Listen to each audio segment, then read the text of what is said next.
everybody, good afternoon. It is Wednesday afternoon. Hope you enjoyed my live story time earlier, but for now I'm going to read you Alfie and the Big Boys by Shirley Hughes. In the mornings, Alfie went to nursery school. His friends Barnard, Min, Sarah and Sam and the others went there too. There were some interesting things to do at nursery school. Alfie drew pictures and learned how to write his name at the top. He did counting and played in the shop. He sat on the floor with all the other children and listened to stories. They sang songs together. And sometimes they made masks or paper crowns to take home. Alfie's nursery school was right next door to the big school, where Alfie and the others would go when they are older. From their play area they could see the big children when they came out to play. Alfie and Barnard knew the names of some of the boys at big school. There was Kevin Turley and Mohammed Rehan, Todd Rawlings and the Santos twins, who lived in Alfie Street. There was also a big boy with red hair whose name was Ian Barger. Barnard liked Ian a lot and laughed at the funny things he did, but Ian never took any notice of the little kids. All the boys in year one wanted to be in Ian's gang. Mostly they played football. Sometimes they pulled their sweaters over their heads and tore through the playground, hanging onto each other and pretending to be a fierce dragon. They kept falling over on purpose and sometimes pulled other people over with them. Ian was always the one in front. Barnard and Alfie both wished they could join in and be part of the fierce dragon too. Alfie went to nursery school on Monday, Tuesday, Wednesday, Thursday and Friday mornings. On Saturday and Sunday there was no school. Annie Rose was very pleased when Saturday morning came and Alfie could stay at home and play with her. One fine Saturday morning, Mum said she was going to take Alfie and Annie Rose with her to a pot plant sale. It was at a big house, not too far away. Alfie and Annie Rose had just started a good game and they didn't think pot plants sounded very interesting. But Dad was too busy to look after them that morning, so off they went. The house where the pot plant sale was had, a beautiful garden with shady paths and big trees and lots of flowers. But Alfie and Annie Rose soon got bored with watching Mum choose pot plants. Luckily there was a grassy place at the end of the garden where helpers were looking after some children who were playing on swings and a climbing frame and a slide. Mum asked if Alfie would like to stay there for a while and he said yes. So Mum went off with Annie Rose, saying that they would be back very soon. Alfie had not been there very long when a great commotion broke out. Somebody was screaming and yelling and making a terrible fuss. All the helpers were crowded around.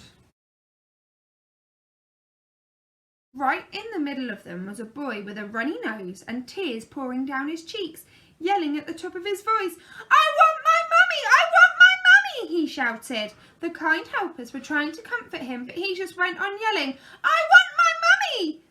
Don't worry, we'll soon find her for you," said one. "Tell us your name, dear, won't you?" said another, but the boy would not tell them his name. He was far too busy yelling and sobbing.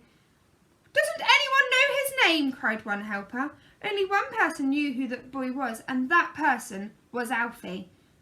"I know who he is," he told everybody. "His name is Ian Barger and he goes to Parkside School."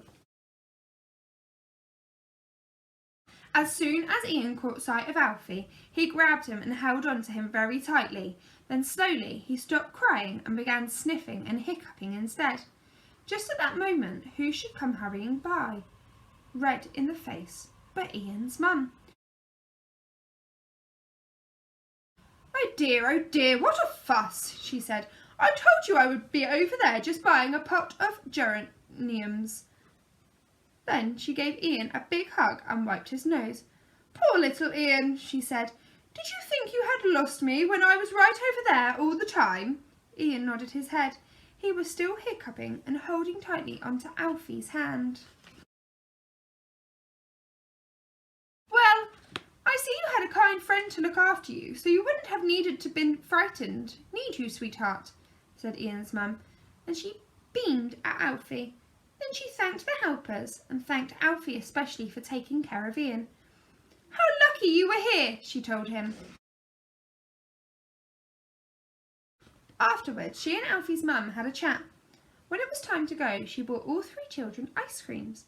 Ian was now holding on to her hand very firmly indeed.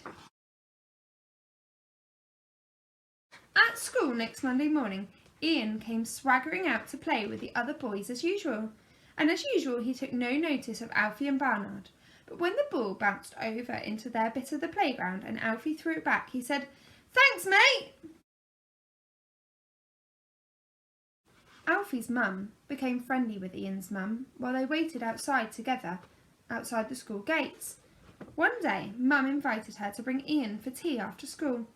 Barnard was invited too. "Better lock up all the breakables," said Dad when he heard that Barnard and Ian were coming for tea.